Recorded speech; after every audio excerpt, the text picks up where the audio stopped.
Hello friend, मैं Sabita green garden Gujarat से। अगस्त महीने में अगर आपके गुड़हल के पौधे में फूल नहीं आ रहे हैं और कलियां झड़ रही हैं, पत्तियां पीली हो रही हैं, तो कुछ जरूरी काम है जिनको अभी आपको अपने गुड़हल के पौधे में कर लेना चाहिए। यहाँ पर आप देख रहे हैं मैंने 3 पौधे रखे हैं अपने पास में, तीनों ही मेरे कटिंग से लगे हुए पौधे। ये ऑरेंज कलर का हिबिस्कस है और ये तो दिखाई दे ही रहा है पंचमुखी हिबिस्कस है रेड कलर का। और ये जो है ये भी कटिंग से लगा हुआ है। ये मैंने पिछले विंटर में लगाया था। जब ये विंटर आ जाएगा तो 1 साल हो जाएगा। इसमें कली बन रही है और फूल भी 1-2 आके झड़ चुके हैं। ये है पिंक कलर का मल्टीपल पेटल का हिबिस्कस। और अभी आप देख रहे हैं बीट बहुत ज्यादा हो गई है, ये घास फूस बहुत ज्यादा हो गई है। तो सबसे पहले मैं इन्हीं तीनों पौधे में फर्टिलाइजर दूंगी, क्योंकि मेरे पास में जो हिबिस्कस के पौधे रहते हैं वो कटिंग से लगे ही रहते हैं और मेरे छोटे छोटे पौधे में ही फ्लावरिंग होती रहती है। लेकिन अभी जो है लगातार बारिश होने के कारण मिट्टी में बहुत ज्यादा गीलापन होने की वजह से इनको अच्छे से पोषण नहीं मिल पा रहा है, जिसकी वजह से पौधे जो है ना कलियां बना रहे हैं ना ही फ्लावरिंग कर रहे हैं। गुलाब, गुड़हल, मोगरा ये ऐसे पौधे रहते हैं जिनको बहुत ज्यादा फर्टिलाइजर की जरूरत रहती है।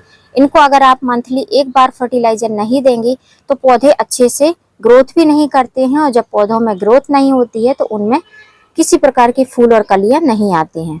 अब बारिश का सीजन चल रहा है तो इसमें सबसे ज्यादा घास उगती है। दूसरे तीसरे दिन रोज ही घास निकलती रहती है। तो इस घास को हमको जड़ से निकालना है।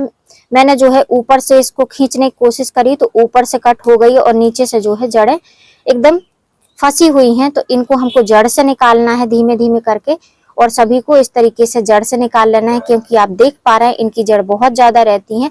और जब हम कोई फर्टिलाइजर देंगे तो आधे से ज्यादा फर्टिलाइजर ये जो घास है ये खींच लेगी। पौधे को हमारे पूरा पोषण नहीं मिलेगा। तो उसके बाद में अगर हम मंथली इसमें फर्टिलाइजर देंगे तो वो उतना असरकारक नहीं रहेगा। तो कुछ घास जो है काफी ज्यादा नीचे तक चली गई है, तो हम इस खुरपी की मदद से पहले इसकी गुड़ाई करेंगे तो जो है घास बहुत आसानी से निकल आएगी। तो पहले घास निकाल लेती हूँ, फिर आपको दिखाती हूँ। अब घास को जो है निकाल दिया। अब आप देख पा रहे होंगे कि जो गुड़हल की रूट रहती हैं, जो एरियल रूट्स रहती हैं, व्हाइट रूट्स जिनको बोलते हैं, ऊपर के साइड में ही रहती हैं। तो इन्हीं से जो है जितना हम फर्टिलाइजर देते हैं पौधे इसी से भोजन ग्रहण करते हैं। तो हमको कोशिश करना है कि रूट बॉल को हमको टच नहीं करना है, साइड साइड में ही गुड़ाई करना है, और गुड़हल की बहुत ज्यादा डीपली गुड़ाई हमको नहीं करना है। तो इस तरीके से हमने इसकी गुड़ाई कर दी है। अब जो ये 2 पौधे हैं इनकी भी बीट्स निकाल लेती हूँ, इनकी भी गुड़ाई कर देती हूँ, फिर दिखाती हूँ। अब अभी आप देख पा रहे हैं तीनों की मैंने गुड़ाई कर दी है, बहुत ज्यादा गुड़ाई नहीं की है, और तीनों की जितनी भी घास वगैरह थी उसको निकाल दी है। अब आपको ये कुछ पीले पत्ते दिखाई दे रहे होंगे, ये क्यों होते हैं? क्योंकि जब बहुत ज्यादा नमी होने लगती है हमारे गमले की मिट्टी में, इसपे गुलाब और गुड़हल और मोगरा इनमें बहुत ज्यादा मॉइस्चर पसंद नहीं होता है। जब इनमें बहुत ज्यादा गीली मिट्टी हो जाती है तो इसकी वजह से पत्तियां जो है येलो होकर गिरने लगती हैं। बाकी जो है आप देखेंगे तो पौधा काफी अच्छा आपको हेल्दी दिखेगा। ये वाला पौधा आपको थोड़ा सा डैमेज दिख रहा है, क्योंकि ये हाइब्रिड हिबिस्कस तो नहीं है, देसी वाला ये पंचमुखी है, लेकिन इसमें पत्तियां इसी तरीके से रहती हैं। नीचे की पत्तियां झड़ जाती हैं, ऊपर के साइड में प्लांट ग्रोथ करता रहता है। अब मैं आपके साथ में शेयर करूंगी कि मैं अपने गुड़हल के प्लांट में कौन सा फर्टिलाइजर दूंगी, जिसको मंथली 1 बार ही देना है, और उस फर्टिलाइजर को देने के बाद में आपको कोई भी फर्टिलाइजर देने की जरूरत नहीं पड़ेगी। तो पौधे में सबसे अच्छी ग्रोथ के लिए हमको चाहिए रहता है नाइट्रोजन, जो कि बारिश के पानी में भरपूर मात्रा में पौधे को नाइट्रोजन मिल जाता है। तो आप देख सकते हैं पौधे में ग्रोथ न्यू न्यू आ रही है। ऐसा नहीं है कि पौधे में ग्रोथ नहीं हो रही है। तो हमारे यहाँ पर बारिश गिरती रहती है, बीच में बारिश थोड़ी बंद हो गई थी, उसके कारण भी धूप ज्यादा होने की वजह से पत्तियां इस तरीके से येलो होने लगी थी। तो कुछ तो वही कारण है। तो आप देख सकते हैं इनको नाइट्रोजन भरपूर मात्रा में मिल रहा है, जिससे कि इनकी ग्रोथ हो रही है। अब पौधे को हेल्दी रखने के लिए सबसे पहले उसकी रूट को मजबूत करना पड़ता है।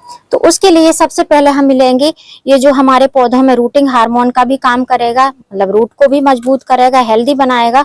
और दूसरा जो है जो खराब कीड़े मकोड़े रहते हैं उनसे हमारे पौधों की जड़ों को बचाएगा।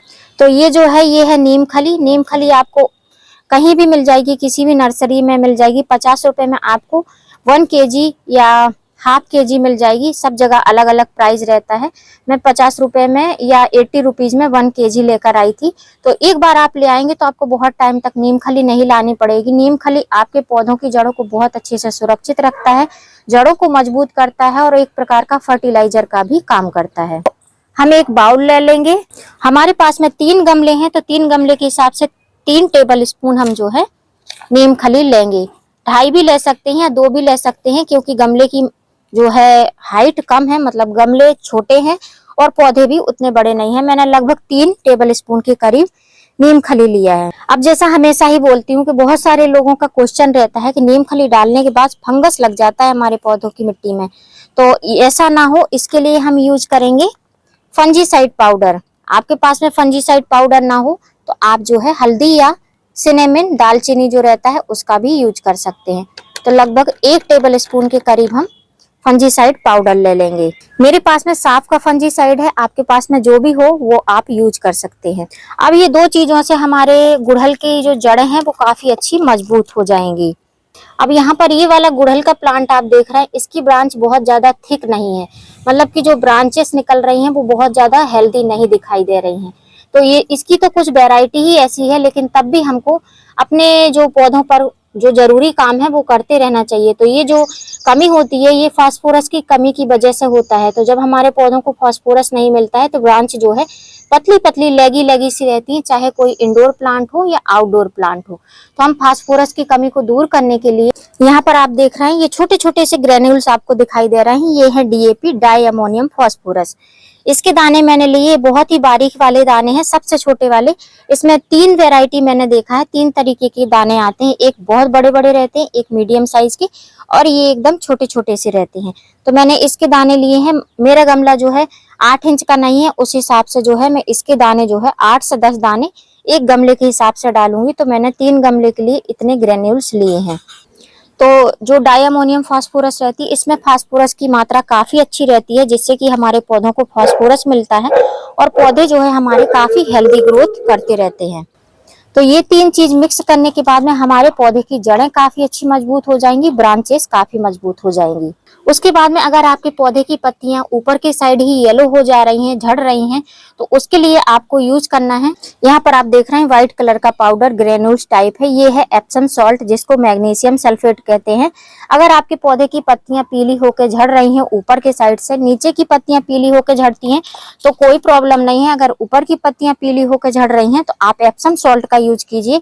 एप्सम सॉल्ट में मैग्नीशियम सल्फेट रहता है, जिससे कि आपके पौधे की अच्छी हरियाली बनी रहती है, पौधा ग्रोथ भी अच्छा करता है, पत्तियां चमकदार रहती हैं। उसके बाद में आप मेरे हाथ में ये ग्रेन्यूल्स देख रहे हैं ब्लैक कलर के, ये है माइक्रोन्यूट्रिएंट, जिसको बोलते हैं सीबिड। सीबिड ग्रेन्यूल्स अगर आपके पास में है तो आप कोई भी फर्टिलाइजर नहीं देंगे, अपने गुड़हल प्लांट को सीबिड ग्रेन्यूल्स देते रहेंगे, तब भी पौधा टाइम टू टाइम फ्लावरिंग करता रहेगा। लेकिन मैं एक बार पोषण डाल रही हूँ, जिससे मुझे महीने भर कोई भी फर्टिलाइजर ना देना पड़े, तो मैं सभी प्रकार के न्यूट्रिएंट अपने पौधे में डाल रही हूँ। तो मैं सीबिड डालूंगी। सीबिड जो है समुद्री शैवालों से बना हुआ रहता है, जो कि ऑर्गेनिक होता है। तो 8 इंच का गमला है तो आप लगभग 8 दाने इसके डाल सकते हैं, क्योंकि इसके जो ग्रेन्यूल्स है ये बड़े साइज के ग्रेन्यूल्स हैं। तो 8 दाने के हिसाब से मैंने प्लांट के लिए ले लिया है। वैसे तो मेरा गमला छोटा है तो 8 दाने जरूरी ही नहीं है, लेकिन ये एक ऑर्गेनिक फर्टिलाइजर है तो आप इसको थोड़ा ज्यादा कम भी कर सकते हैं।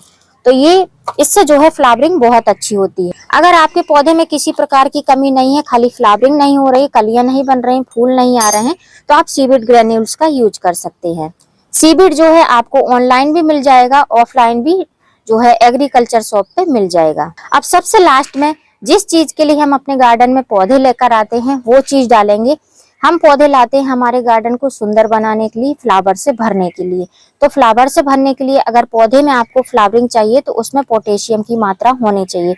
तो पोटेशियम के लिए मैं आपको ये जो ग्रेन्यूल्स दिखा रही हूँ ये यूज करूंगी। ये है पोटाश, जिसको बोलते हैं ऑर्गेनिक पोटाश। ये कई सारे कलर्स में आते हैं, कई सारे ग्रेन्यूल्स में आते हैं, छोटे बड़े ग्रेन्यूल्स में। मेरे पास में ये है ऑर्गेनिक पोटाश, आपको कहीं भी मिल जाएगा आसानी से, इसका आप यूज कर सकते हैं। अगर आपके पास में केमिकल वाला पोटाश है, जिसको रेड पोटाश बोलते हैं, म्यूरिक ऑफ पोटाश, वो है तो उसका भी यूज कर सकते हैं। लेकिन जब केमिकल हम यूज करते हैं तो हमको मात्रा जो है थोड़ी सी कम रखनी चाहिए, जिससे हमारे पौधे इफेक्ट ना हो। बेनिफिट मिले लेकिन इफेक्ट उनको नहीं होना चाहिए। तो मैं जो है कोई केमिकल यूज नहीं कर रही हूँ, मैं ऑर्गेनिक पोटाश का यूज कर रही हूँ। तो इसके दाने अगर ज्यादा भी हो जाएंगे तो कोई दिक्कत नहीं है। 3-4 पौधों के लिए मैं फर्टिलाइजर बना रही हूँ, लगभग 4 से 5 पौधे मेरे फर्टिलाइज हो पाएंगे। तो इतने फर्टिलाइजर मैंने अपने पौधे के लिए रेडी किए हैं, जिसमें मैंने यूज किया सबसे पहला नीम खली, उसके बाद में फंजीसाइड पाउडर, उसके बाद में DAP, फिर एप्सम सॉल्ट पौधे को हरा भरा बनाने के लिए, और माइक्रोन्यूट्रिएंट सीबिड जिससे सभी प्रकार के माइक्रोन्यूट्रिएंट हमारे पौधे को मिल जाएं, और लास्ट में बम्पर फ्लावरिंग के लिए हमने पोटेशियम युक्त फर्टिलाइजर दिया है। अब हमारा फर्टिलाइजर बनकर रेडी है, तो इसको हम कई तरीके से डाल सकते हैं। सबसे पहला तरीका जो है कि आप ऐसे रिंग साइड में, जैसे मैं डाल रही हूँ इस तरीके से आप सिंपल सा रिंग साइड में डालें, साइड में ही डालें, जड़ों के पास आपको ये फर्टिलाइजर नहीं देना है। 1 चम्मच, 8 इंच का गमला है मेरा, तो 1 चम्मच से ज्यादा भी आप यूज कर सकते हैं। फर्टिलाइजर देने के बाद में मिट्टी को आप ऊपर नीचे कर दें इस तरीके से। अब मेरे गमले की मिट्टी जो है गीली है, इसलिए मैंने बहुत ज्यादा गुड़ाई भी नहीं करी है, और इसमें बहुत ज्यादा छेड़खानी करना भी नहीं है, क्योंकि व्हाइट रूट रहती है, व्हाइट रूट से ही हमारा पौधा पोषण ग्रहण करता है। जो भी हम फर्टिलाइजर देते हैं वो व्हाइट रूट ही उसको खींचती है। दूसरे तरीके में मिट्टी को आप इस तरीके से गमले की मिट्टी में रिंग साइड बना सकते हैं। ऊपर की साइड मिट्टी को चढ़ा दें,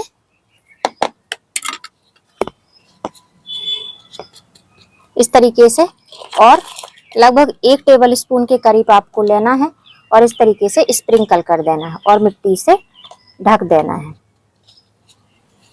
थोड़ा सा फर्टिलाइजर आपको ऊपर दिखेगा, तब भी कोई दिक्कत नहीं है।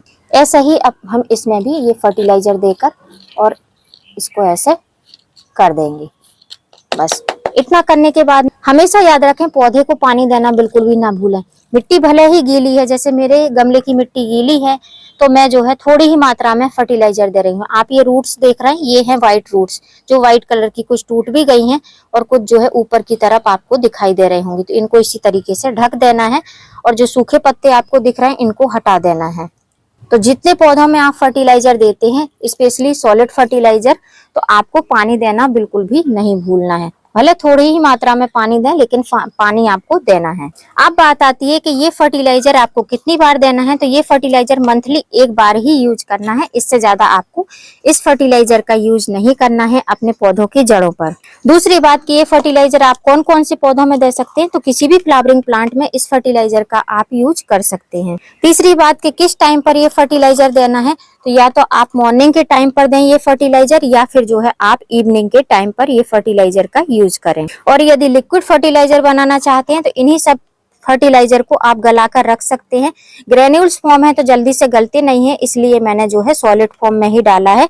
और हमारे यहाँ पर बारिश का मौसम बना रहता है, तो अगर हम लिक्विड फर्टिलाइजर डालते हैं तो बारिश के पानी के साथ साथ लिक्विड फर्टिलाइजर बहुत जल्दी से बह जाता है, इसलिए जो है मैंने सॉलिड फॉर्म में फर्टिलाइजर दिया है। तो फ्रेंड्स, अगर आप भी चाहते हैं कि आपके गुड़हल में खूब सारे फूल आए, गमले भर भर के फूल आए, छोटे छोटे पौधों में भी खूब सारे फूल खिलते रहे, तो ये जो फर्टिलाइजर मैंने अपने पौधे में दिया है, जो कुछ काम किए हैं गुड़हल के पौधे में, वो आप भी कर सकते हैं और अपने पौधे को हेल्दी और खूबसूरत बना सकते हैं। उम्मीद करती हूँ फ्रेंड वीडियो हेल्पफुल रहा होगा। वीडियो अगर अच्छा लगा हो तो वीडियो को लाइक करना, सब्सक्राइब करना बेल आइकन के साथ। फिर मिलूंगी किसी नई वीडियो में नए टॉपिक के साथ। तब तक के लिए हैप्पी गार्डनिंग।